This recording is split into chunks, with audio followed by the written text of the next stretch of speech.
Today we gather as a nation, as one people, here at Ithokwe Stadium in Kitui to celebrate Mashujaa Day, our National Heroes Day. Mashujaa Day is an occasion for remembrance, for celebration, and for reflection, and also a day for renewal.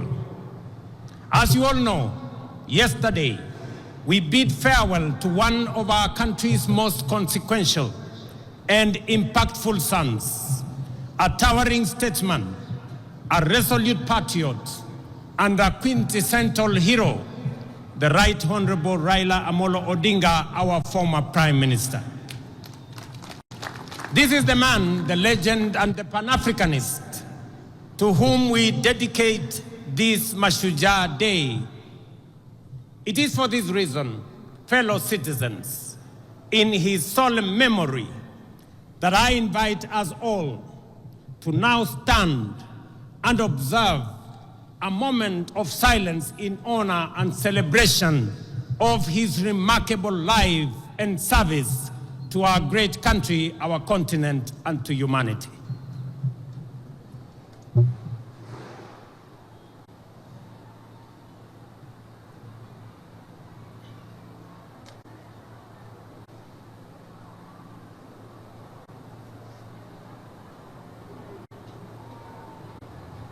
Thank you very much. Thank you very much.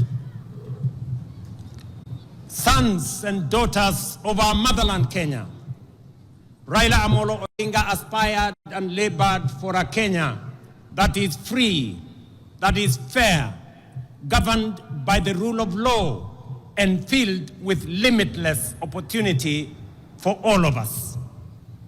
Baba envisioned and fought for a nation where, in the immortal words of our national anthem, justice is everyone's shield and defender, where we all dwell in unity, peace, and liberty, and a Kenya that has plenty within its borders. It goes without saying that it is precisely because of great and irrepressible giants like Raila that we find within ourselves the courage and inspiration to go further, to dream bigger, and to pursue higher ideals. For greatness and nobility are never achieved by settling for the ordinary or the comfortable. They are seized by those who dare to push the frontiers of possibility, by those who refuse to be confined by what is, but instead reach boldly for what could be. It is in that restless, relentless pursuit of higher ideal, in that unyielding spirit of aspiration, that humanity advances and nations rise. For it is only by stretching beyond our limit that we discover our true strength and fulfill our full destiny. Fellow citizens, as we emerge from a week of profound sorrow and reflection, and as the nation continues to observe the 7 days of mourning on the passing of our former Prime Minister, it is both fitting and worthy that we anchor this year's Mashujaa celebration in the extraordinary and consequential life of our departed legend, the Right Honorable Raila Odinga. In honoring his memory, we also draw from his journey of enduring lessons of courage, service, and unyielding love for country.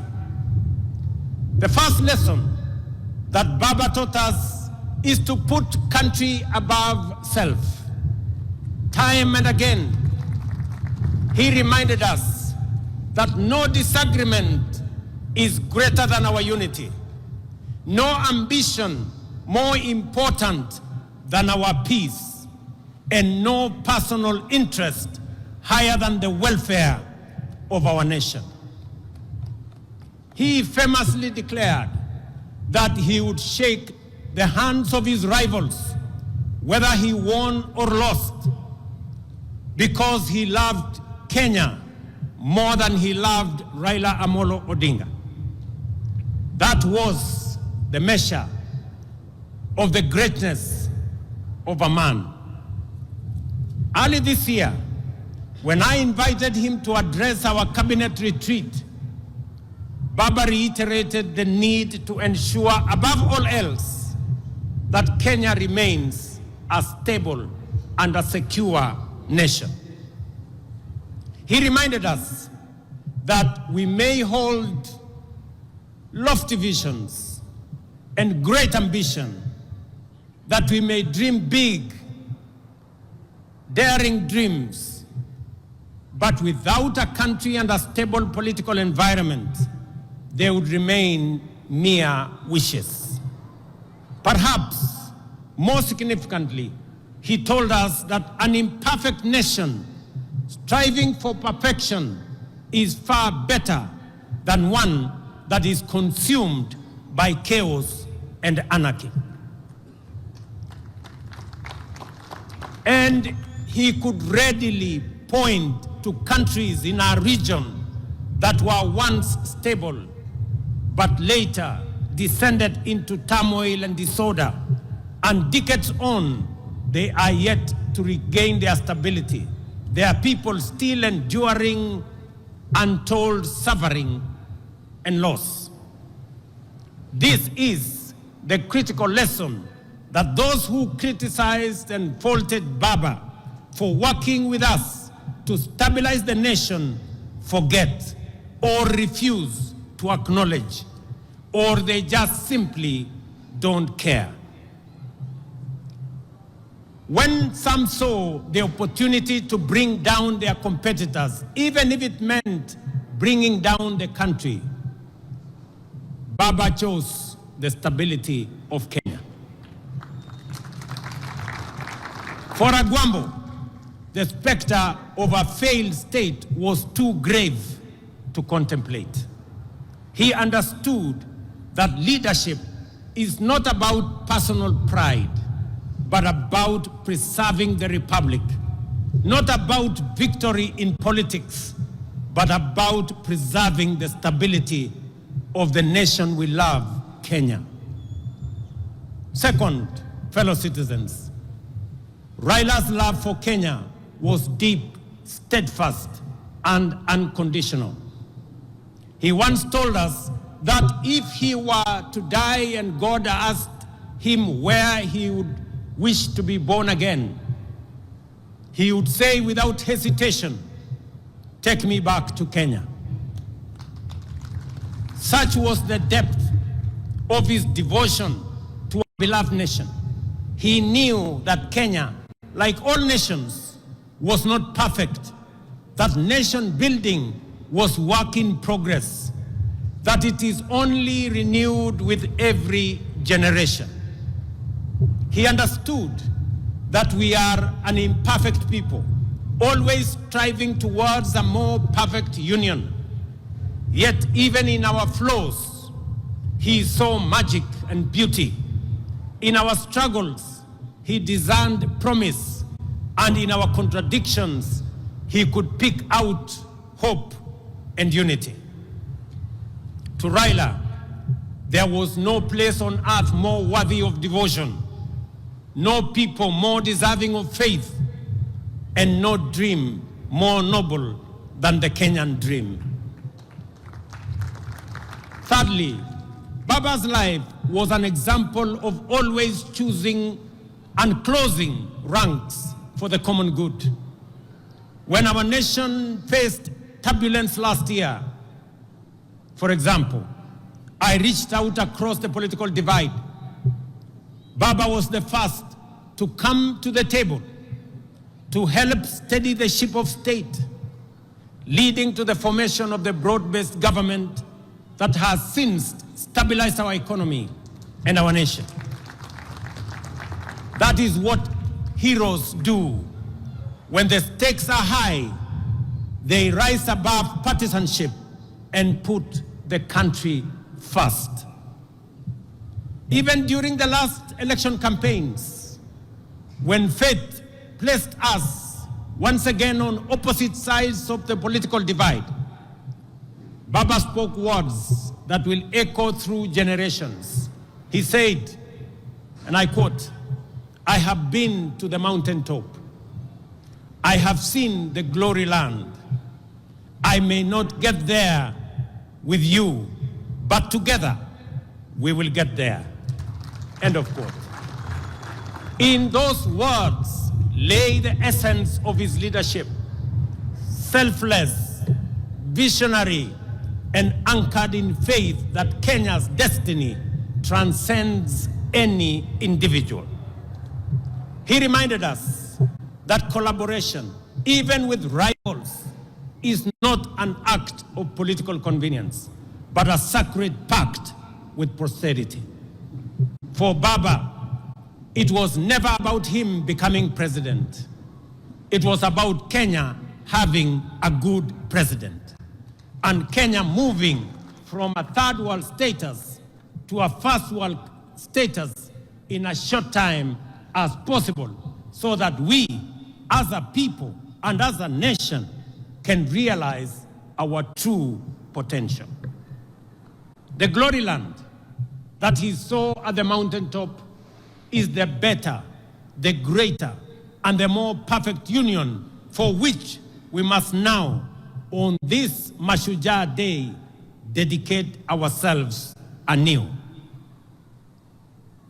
Fourth, our former Prime Minister was a foremost preacher of national unity. He tirelessly reminded leaders and citizens alike that our overarching identity is not defined by tribe, region, or creed, but by the sacred bond of being Kenyan. He often urged us to think Kenya first, to let the idea of one nation under one flag rise above all else. And he lived by that creed. When in 2002, he stood before the nation and declared Kibaki Tosha, it was not because he was unaware of where President Kibaki came from. It was because he saw beyond geography and ethnicity. He saw Kenya as one united nation under God. Fellow countrymen and women, it would therefore be a desecration of his legacy if we were to allow ourselves to be divided by sectarian interests, by the peddlers of hate, or by the see nothing good about Kenya battalion. The fifth lesson from Baba's life is one of unshakable faith in the future. He was a die-in-the-wool eternal optimist. Through every trial, setback, and triumph, the Right Honorable Raila believed that Kenya's best days were still ahead. He endured prison, persecution, and political defeat, yet never surrendered to bitterness or gave in to hopelessness. His optimism wasn't anchored on naivety. It was courage in motion. His life was a constant reminder that no setback is final, no dream too distant, and no obstacle insurmountable for a people determined and are united by purpose. At this juncture, fellow patriots, allow me to share reflections on the future of our great country, drawn from my intimate and wide-ranging conversations with the Right Honorable Raila Amolo Odinga in the final months of his remarkable journey, as well as with leaders from across the political divide. In our engagements, Baba often spoke with immense passion and at times frustration about the pace of our national progress.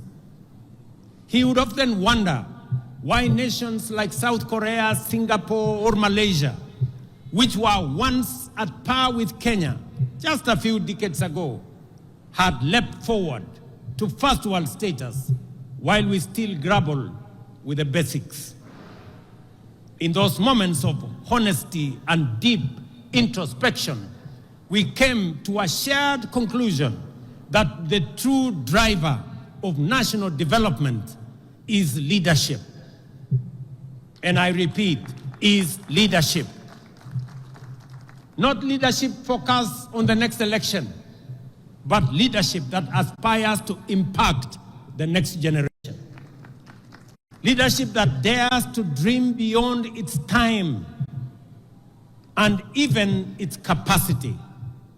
Leadership that is bold, visionary, and relentless in pursuit of the common good of our nation.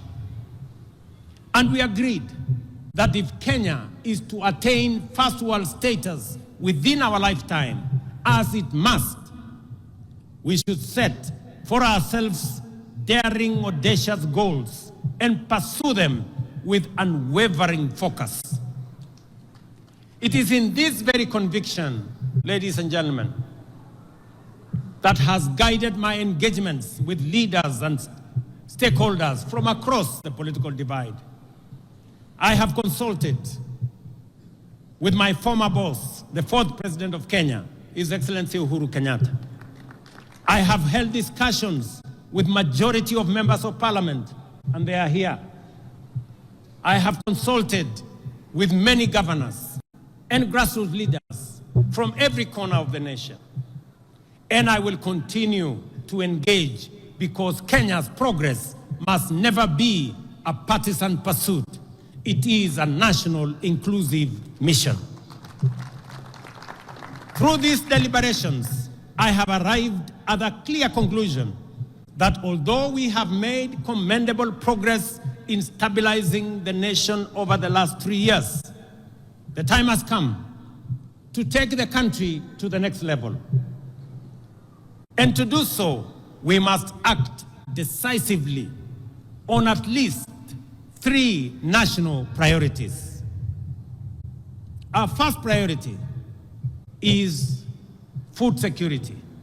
We cannot speak of prosperity while spending over 500 billion shillings every year importing food into Kenya, including maize, importing wheat, rice, sugar, edible oil, among many. This is not just an economic burden to us, it is a threat to our sovereignty. A nation that cannot feed itself, ladies and gentlemen, is not a nation that can claim to be free or sovereign. The only viable path available for us towards this goal now, fellow citizens, is through the expansion of irrigation and the modernization of our agriculture. Rain-fed farming can no longer sustain our growing population or our aspirations. That is why we have now set an ambitious target to build at least 50 mega dams across Kenya and to bring at least 2 million acres under irrigation. Let me emphasize that this is not a far-fetched dream. It is a necessity that must be realized within the next decade. We must become not only a food secure nation, but also a major exporter of farm produce in the coming years. We have many markets that we have negotiated. We have the American markets under ACOA. We have the Chinese market that is now open for us. We have the European market that we have negotiated under the Economic Partnership Agreement. We have the Africa Continental Free Trade Area market of 1.4 billion that we can export to. Our second priority is enhance value addition, agro-processing, and manufacturing through industrialization. To transform Kenya into a prosperous, job-creating, wealthy nation, we must become a country that makes things, not merely buys or imports them. A country that exports finished products, not raw materials. A country where industries absorb labor, spur innovation, and expand wealth across every region. We are already laying the foundation for this transformation. Through the Africa Growth and Industrialization Initiative, and in partnership with the AfriExim Bank, we are establishing special economic zones in different parts of Kenya, in Rea Vipingo, in Dongo Kundu, in Naivasha, in Sagana, in Thika, in Nakuru, in Eldoret, in Busia, in Kisumu, and many other special economic zone areas that we are finding land. These zones will host textile, agro-processing, assembly, and light manufacturing industries, creating tens of thousands of jobs. At the county level, as was mentioned by the governor of Kitui here, we are rolling out county aggregation and industrial parks in all 47 counties. These parks will link farmers to processors, entrepreneurs to markets, and small entrepreneurs to national and regional value chains. We are unwavering in our vision that everything Kenya produces must be processed in Kenya. Tea must leave Kenya not as raw leaves, but as packaged excellent tea. Coffee, not as cherries, but as a premium blend for international markets. Cotton, not as lint, but as fabric and fashion. Hides, not as raw skin, but as leather shoes and bags branded, made in Kenya. But we cannot industrialize, ladies and gentlemen, without reliable, affordable, and sustainable energy.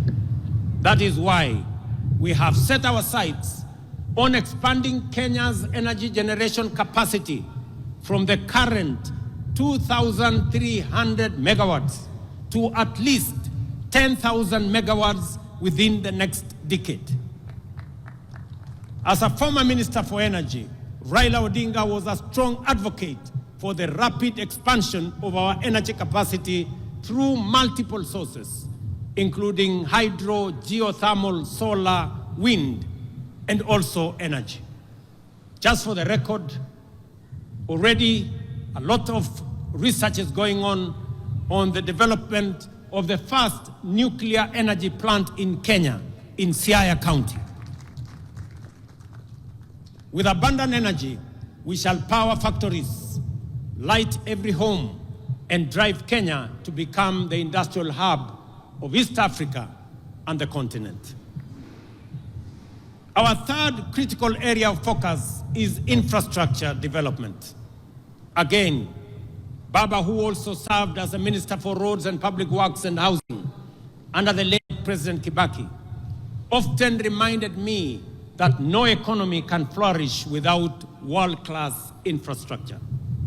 It is in this context that we have committed to dual at least 1,000 kilometers of major highways, including the Rironi, Nakuru, Mau Summit, Eldoret, Malaba Road, Makutano, Embu, Meru Road, Kitengela, Namanga Road, Mombasa, Nairobi Highway, and Maroa, Nanyuki, Isiolo roads, among others, and construct an additional 10,000 kilometers of new tarmac roads linking counties, linking farmers, traders, and manufacturers to markets across the nation, and complete the standard gauge railway from Naivasha to Kisumu and onward to Malaba, seamlessly connecting Kenya to Uganda, Rwanda, Burundi, and DRC, the very heart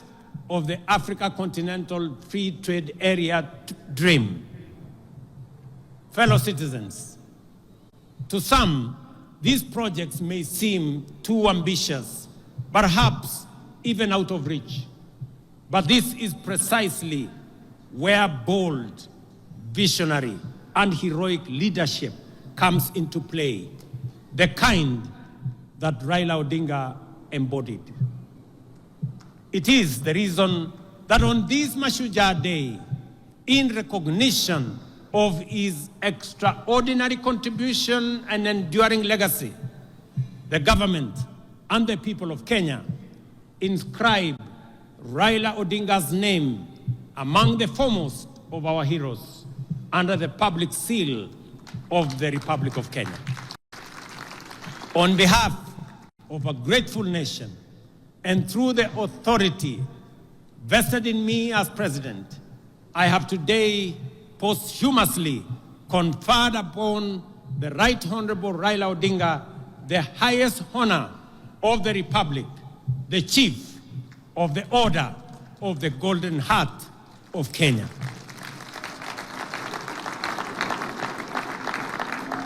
Fellow citizens, I recall that when I spoke during Raila Odinga's state funeral, I wondered, where will another Raila come from?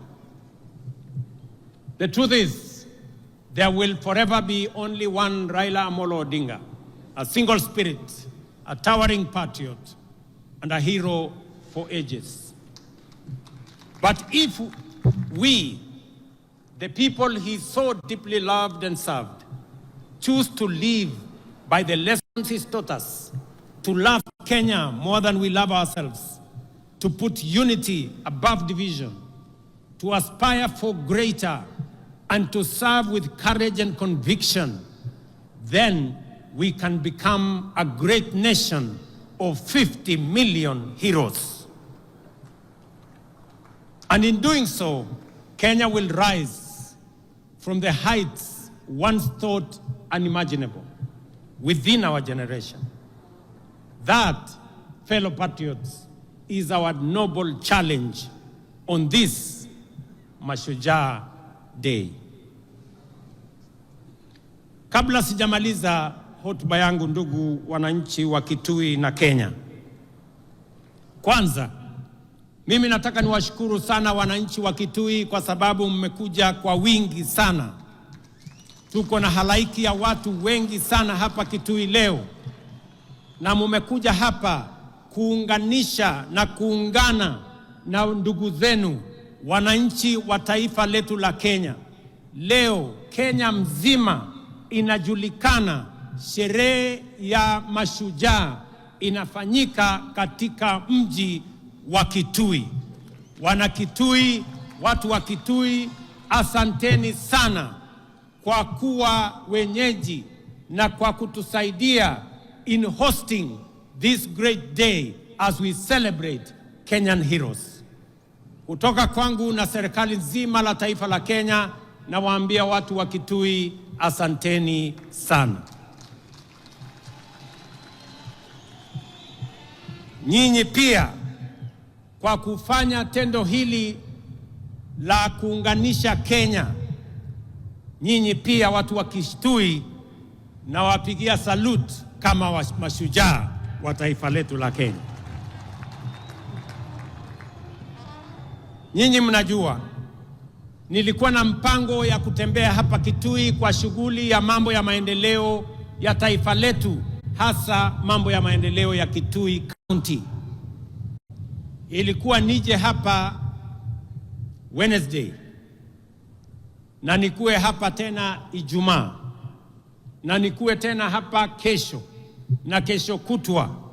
Nilikuwa nimepanga safari ya siku 5 hapa Kitui na pia katika sehemu zingine za Ukambani. Lakini kwa sababu ya msiba tuliopata, hiyo ziara yangu sasa nitaipeleka mbele kidogo. Wiki 2 zijazo mimi nitakuwa hapa. Mimi nitakuwa hapa. Na nitakuwa hapa makusudi kwa sababu Kitui, Ukambani kwa siku nyingi imewachwa nyuma. Na mimi nimesema kwa vyovyote Mungu anijalie hii Ukambani haitawachwa nyuma tena. Nataka mnisikize jameni, ndugu zangu, watu wa Kitui.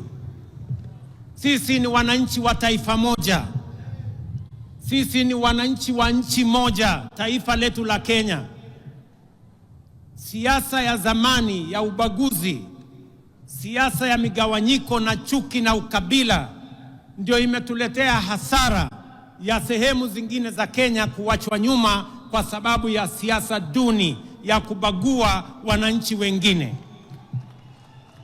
Ndio mimi nimesema kwa vyovyote hii Ukambani haitawachwa nyuma tena. Mnanielewa? Wacha nirudie. Maneno ya zamani ya kusema sijui bomwe, sijui betwe, Ukambani ikabaki nyuma, haitatendeka tena. Nasikia hata kuna wengine wanajaribu kueneza siasa ndogo ati maskini jeuri. Iko maskini jeuri ya kufanya nini? Hakuna umaskini itabaki hapa Ukambani. Tunataka tuungane, tushirikiane, tufanye kazi kwa pamoja. Nataka mnisikize ndugu zangu, watu wa Ukambani. Hii stadium tulijenga kama serikali ya Kenya. Tumeweka hapa milioni 750 tujenge hii stadium na bado haijakamilika. Tangojea pengine mwezi moja ikikamilika, tumejenga kila mahali, tumeweka parking mzuri, nitakuja kufungua rasmi ikiwa imekamilika. Na ni kwa sababu tunafanya hivi sio Ukambani peke yake. Tunafanya hivi katika taifa letu la Kenya. Pia nimeamrisha wizara ambayo inahusika na michezo pia tujenge stadium kama hii pale Machakos, na tujenge stadium kama hii pale Wote, pale Makueni, kwa sababu nchi ya Kenya ni nchi ambayo inajulikana na ni mashuhuri kwa mambo ya michezo, na sababu hiyo stadium and infrastructure ya mambo ya michezo lazima tuwe nayo. Wewe Waziri Mvurya, unajua vile utafanya tukamilishe hii, ili mapema mwaka ujao tuanze Machakos na tuanze pale Makueni, kwa sababu tunataka Ukambani itembee sambamba na sehemu zingine za taifa letu la Kenya. Hapa vile vile tumejenga uwanja wa ndege. Mimi nataka niwaeleze ya kwamba hiyo uwanja haijakamilika. Bado tutajenga terminal building. Tunataka hiyo uwanja ikae kama viwanja zingine za ndege sehemu zote za Kenya. Hapa vile kiongozi governor amesema kuna barabara tulisema tumetengeneza. Kuna zingine zimekamilika, kuna zingine bado. Mimi nataka niwahakikishie yale yote ambayo tuliweka katika mpango yetu tutakamilisha, kwa sababu tunataka wakati tunabadilisha Kenya pia Ukambani inabadilika. Sio hivyo peke yake. Nyinyi mnajua ya kwamba mlituuliza tujenge barabara kutoka Kibwezi, na mlisema hiyo barabara iende mpaka ishikane kule Mwingi. Hiyo barabara tulijenga ikakuja ikakwama mahali fulani pale. Mahali naitwa kwa siku ama ni kwa nani?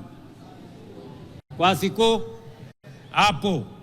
Sasa mimi nataka niwatangazie mahali hiyo barabara ilikwama. Sasa nimetafuta pesa ya kuikwamua, kujenga ifike Migwani mpaka ifike Mbondoni, iungane na barabara ya kwenda Garissa. Tunaelewana jameni? Na nishamwambia Waziri Davis Chirchiri yuko hapa kwamba hiyo barabara sitaki tena mambo ya barabara hiyo kukwama. Tunataka tukamilishe hiyo barabara, kwa sababu mpango yetu ni kuhakikisha ya kwamba Kenya inasonga mbele. Nyinyi mnajua hizo barabara na miradi mingine nyingi zilikwama kwa muda mrefu kwa sababu tulikuwa na matatizo na uchumi wa taifa letu la Kenya. Na niliwauliza kwa unyenyekevu, munipatie nafasi kidogo ninyoroshe mambo ya uchumi. Sasa mimi nataka niwatangazie uchumi wa Kenya sasa iko steady. Na sasa tuko na mpango kamili ya vile tutasukuma mambo ya maendeleo ya taifa letu mbele. Vile vile viongozi wetu hapa walituuliza ya kwamba kuna barabara ingine ya kutoka Chuluni kwenda Zombe mpaka Mwitika. Hiyo barabara vile vile sasa tuko na contractor na tutawajengea hiyo barabara, kwa sababu tunataka tuhakikishe watu wa Kitui East, na mimi najua mbunge wenu Bwana Nimrod Mbai yuko hapa, ni mtu msumbufu sana, ananiuliza hii barabara kila mwaka. Vile vile nimeongea na mama anaitwa Rachel Nyamai ya kwamba barabara ya kutoka Ikudha kwenda Mudha mpaka Mutomo, hiyo barabara pia tuijenge, na tayari tumepata contractor wa kujenga hiyo barabara. Vile vile mnajua kuna barabara ilikwama kule Mwingi, ile barabara ya kutoka Kamuongo kwenda Kandwiwa. Hiyo barabara vile vile sasa tuko na pesa ya kukamilisha section ambayo ilikuwa imekwama pale. Vile vile nyinyi mnajua tumepoteza watu wengi, vile governor alivyosema pale Enziu Bridge. Hiyo daraja imekuwa daraja ya maafa. Mimi nataka niwaeleze sasa watu wa Ukambani, waziri yuko hapa, nimempatia maagizo na nimesema kabla ya Februari mvua ianze mwaka ujao, hiyo daraja iwe imekamilika, ndio tusiwe tena na maafa katika hiyo barabara. Tumeelewana watu wa Ukambani na Kitui? Vile vile nataka mnisikize kwa makini. Hapa Kitui pia tuko na mpango mkubwa ya kusambaza stima. Nilikuwa nije hapa hiyo siku kwa sababu ya harakati hiyo ya kusukuma stima. Mimi naelewa kupitia kwa viongozi wenu ya kwamba bado tuko na wananchi wengi hawajafikiwa na huduma ya stima. Ni kweli ama si kweli? Sababu hiyo serikali ya Kenya imetoa pesa shilingi bilioni 2.2 kuunganisha manyumba ya wananchi hapa Kitui 16,500 mpya. Between now and February next year, hizo manyumba 16,000 tutakuwa tumeziunganisha stima, na baadaye tutakubaliana, baada ya hiyo awamu tutapanga tena vile tutahakikisha kwamba stima inafika kwa manyumba zenu na tunaondoa giza, ndio shetani ashindwe. Mimi vile vile nataka niwaeleze ya kwamba hapa Kitui kupitia program yetu ya affordable housing markets pamoja na hostels tumewapatia budget ya shilingi bilioni 15 ya Kitui. Tayari tuko na projects ya shilingi bilioni 7. Tuko na soko, mmesikia governor akisema soko kubwa ya Kitui Town. Hiyo soko kubwa ya Kitui Town sasa tutaichukua kutoka county, tutaimaliza na tutakamilisha. Vile vile soko ya Mwingi Town. Pia pale Mwingi Town tunataka kujenga soko kubwa kwa sababu mji wa Mwingi ni mji mkubwa. Vile vile kuna soko ya mahali inaitwa Kalundu. Ni mnajua mahali Kalundu iko. Na soko pale Kabati pia tunataka kujenga soko kubwa. Na vile vile Mutomo tujenge soko kubwa.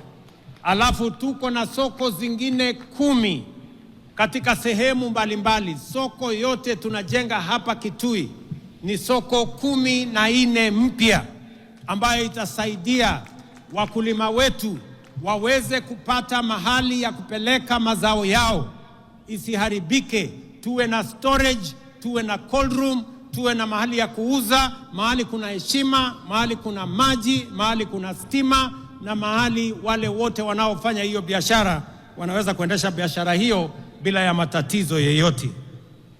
Vile vile sasa tumepatiana kandarasi ya hostels ya vijana katika TVET zetu, universities hapa Kitui.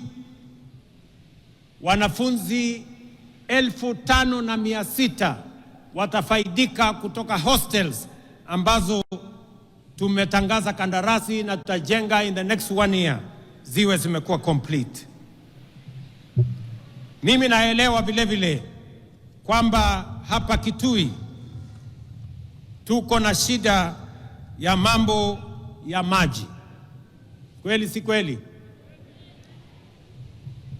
Mnajua tuko na damu kubwa hapa Thwake, na hiyo damu imejengwa muda mrefu. Mimi sasa nataka niwatangazia kwamba tumepata pesa bilioni 9 ya kukamilisha hiyo damu ya Thwake. By April, May next year, that dam will be complete, na itasaidia watu wa Kitui, watu wa Makueni na watu wa Machakos. Tutaweza kupata maji ya manyumbani na maji ya irrigation. Na ili kuondoa chafu, nyinyi mnajua hiyo mto ambayo inatoka Nairobi ndio inaleta maji mpaka hapa Kitui. Pia kule Nairobi ndio tusiwaletee maji machafu. Kule Nairobi tuko na mpango kubwa ya kusafisha Nairobi River ambayo inaendelea saa hizi. Tuko na vijana karibu 40,000 wanashughulika na kusafisha Nairobi River ili maji itakayotoka kule iingie hapa Kitui, iende Thwake, isiwe ni maji machafu. Tuhakikisha kwamba mnapata maji masafi ndio tuweze kutumia manyumbani na vile vile tuweze kutumia kwa mambo ya kilimo. Vile vile umesikia kiongozi wamesema ya kwamba pia Umadam. Hii Umadam ilianzishwa miaka 15 iliyopita. Sasa hii ni aibu kidogo. Hii dam jameni, mimi nataka tumalize hii dam by next year, hata kama haijafika mwezi wa 4 tumalize hiyo dam. Hii dam haiwezi kuwa inajengwa watoto watazeeka tukijenga hiyo dam. Kwa hivyo mimi nimemwambia waziri, na waziri yuko hapa, Bwana Muridhi, mambo ya hiyo dam, whatever it takes, we must get the resources and complete that dam, kwa sababu watu wa Kitui wanahitaji maji kutoka dam hiyo ya hapo Uma. Na vile vile niwaeleze ya kwamba tayari tuko na mpango ya dam ya High Grand Falls ambayo iko kati ya kaunti yenu ya Kitui na kaunti ya Tharaka Nithi katika sehemu ile ingine. Katika zile dams 50 ambazo nimesema tutazijenga, mega dams just like Thwake, one of them is going to be the High Grand Falls dam that we are now planning on how we are going to complete that dam. Nataka kusema mambo mawili ya mwisho. Nyinyi mnajua tumesema ya kwamba tunataka mambo ya afya isiwe ni starehe ya watu matajiri ama watu walio na kazi ama wale wako na uwezo. Tunataka afya iwe ni haki ya kila Mkenya. Na sababu hiyo ndio tumeweka mpango mpya wa universal health coverage ambayo itahakikisha kwamba kila Mkenya anaweza kwenda hospitali yeyote atibiwe na mpango wa serikali iweze kulipia gharama ya hospitali. Watu wa hapa Kitui katika orodha yetu ama statistics yetu, watu wa Kitui ambao mumejiandikisha kwa SHA ni watu 405,000. Watu 405,000 wamejisajili kwa watu 1,100,000, kumaanisha 36% ya watu wa Kitui wamejiandikisha. Mimi nataka niwaulize wananchi wa Kitui, kujiandikisha ni bure. Wewe ujiandikishe. Ukijiandikisha itatusaidia kujua madawa ambayo inahitajika ni kiasi gani, wauguzi ni kiasi gani, equipment ya kutumia katika matibabu ni kiasi gani, na vile vile tumeweka pesa ya serikali kusema kila mwananchi, wewe mtu ya Kitui, ukienda kwa hospitali na umejiandikisha kwa SHA, utoe evidence yako kwamba umejiandikisha kwa SHA, utatibiwa, utadungwa sindano kama ni kudungwa sindano, ama upatiwe dawa kama ni kupatiwa dawa, na serikali ya Kenya itakulipia, usilipe chochote. Na kama kuna hospitali inalipisha wananchi, mimi nataka wananchi wapige ripoti kwa polisi, kwa sababu gharama ya hospitali, tumeweka pesa ya serikali ya kulipia gharama ya hospitali kwa Wakenya wote. Kitui mnanielewa? Kitui mnanielewa?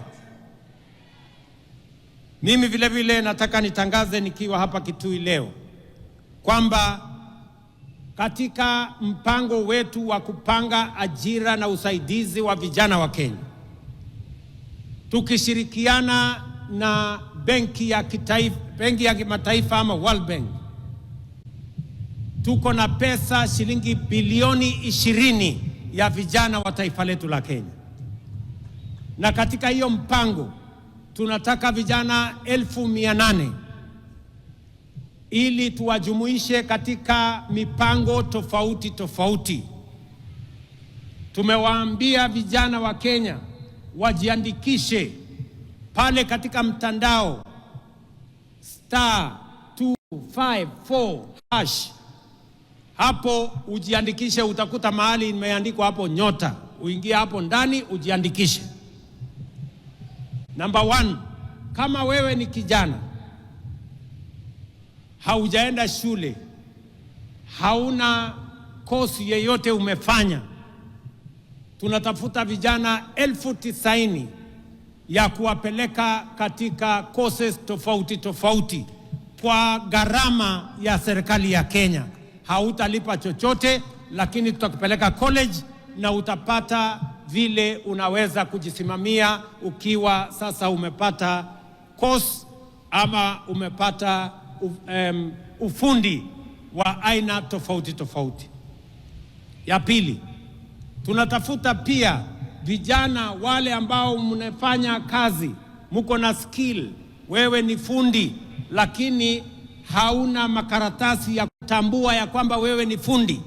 Pia tuko na mpango ambayo inaitwa recognition of prior learning, ili wewe ambaye uko na ujuzi, uko na ufundi tayari, uko na skill tayari, tukusaidie, tukufanyie recognition of prior learning ili ukuwe na certificate. Wakati unaenda mahali unaenda kutafuta kazi, sasa utakuwa na stakabadhi ya kujua ya kwamba wewe ni fundi wa aina hii ama aina nyingine.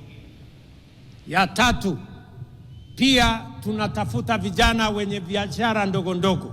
Kama wewe ni kijana wa miaka 19 ama kati ya miaka 19 na 29, tunatafuta vijana 1,100 tutakao wapatia kila mmoja wao 50,000 kuendesha biashara zao. Vijana mko, munisikize vizuri. Ijumaa, Friday 24th, hii inakuja. Leo ni Monday, unahesabu Tuesday, Wednesday, Thursday, Friday.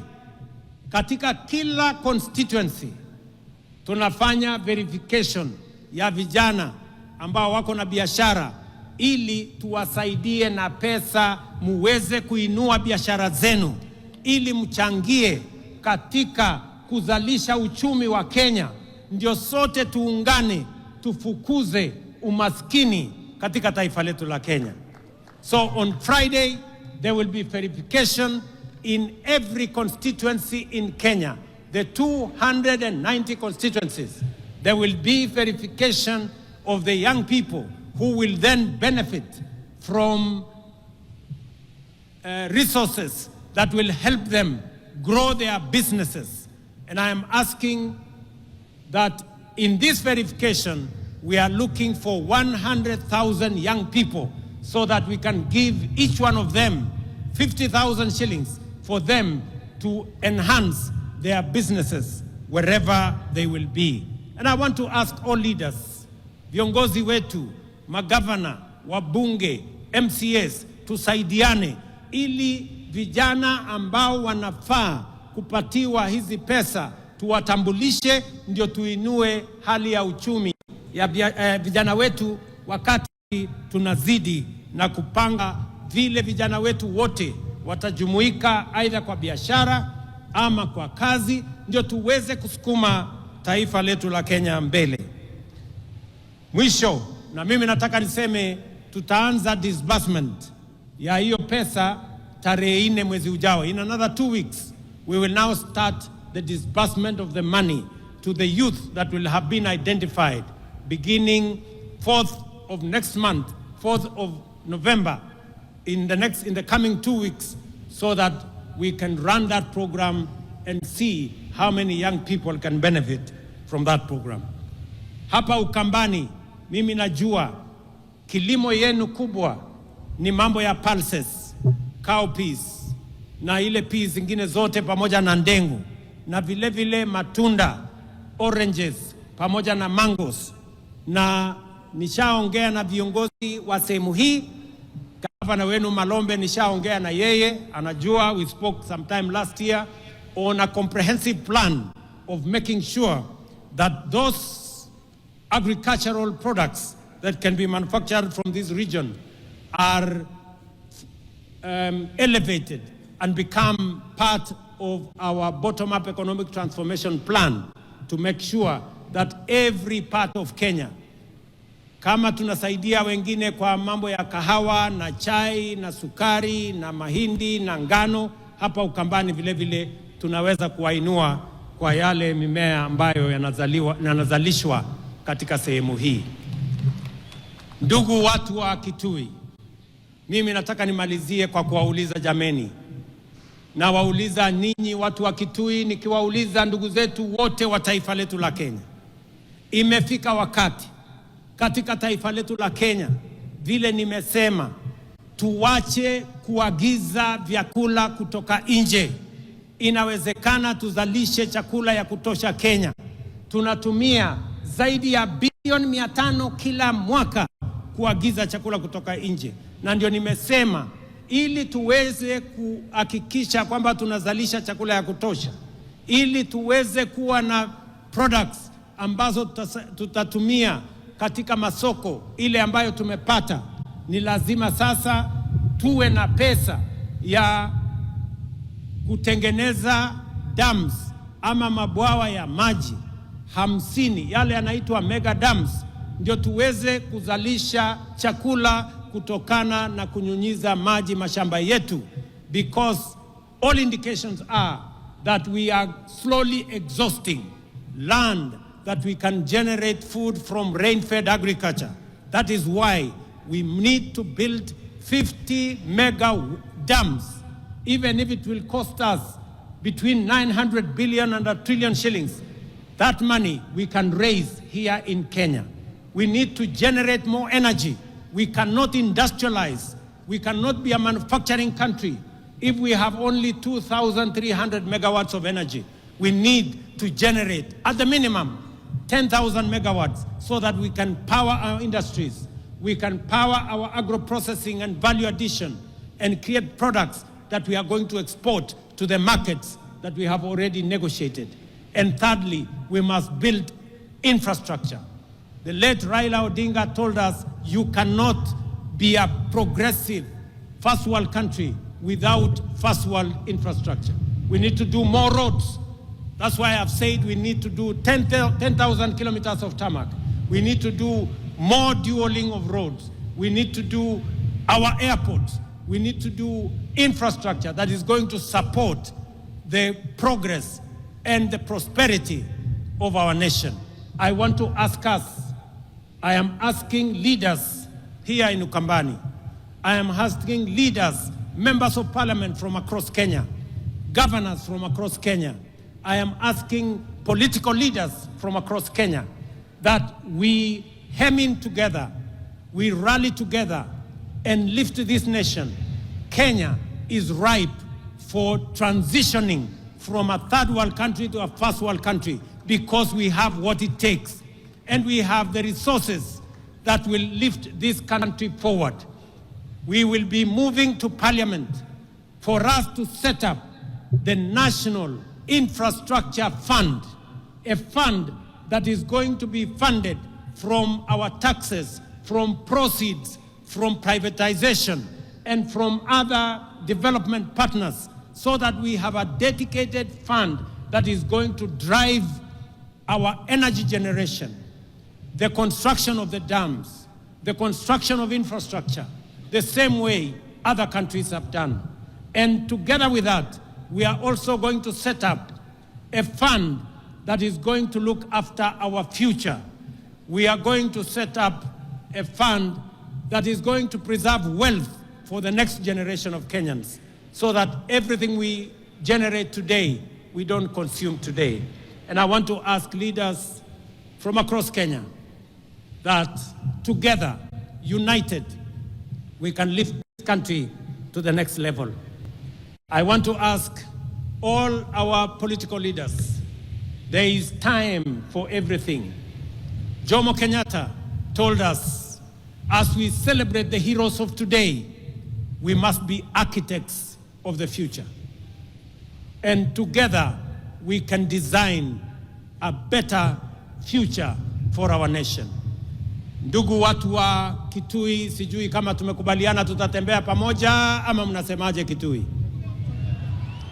Kitui tuko pamoja? Kitui hoye! Kitui hoye!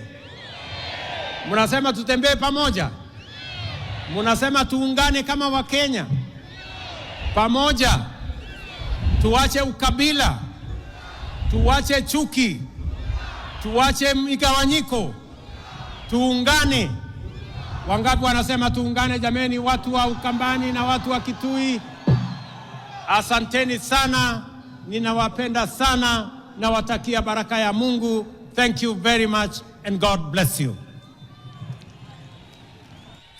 Mheshimiwa Rais, mabibi na mabwana, kwa heshima naomba sote tusimame kwa wimbo wa taifa na wimbo wa Jumuiya ya Afrika Mashariki tukiongozwa na bendi ya majeshi. Bendi tafadhali.